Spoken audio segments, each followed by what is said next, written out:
அவன் அவ்வளவு அழகாக இருப்பான். சாரிஸ்மேட்டிக் கிங்.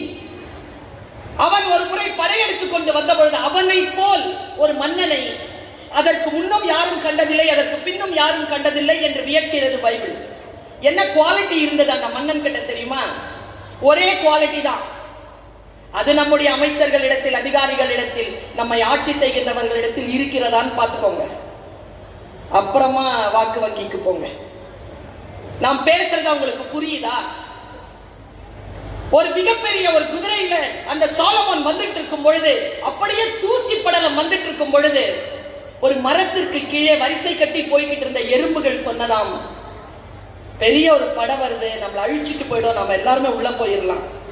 அப்போ ஒரு எறும்பு, தலைமை எறும்பு சொல்லிச்சான், வருகின்றவன் சாலமோன், அவனுக்கு இப்பொழுது நாம் பேசுவது கூட கேட்கும், அதனால் அவன் நம்மை மிதித்து விட்டு போக மாட்டான், நிம்மதியாக நம் வேலைகளை செய்யலாம்.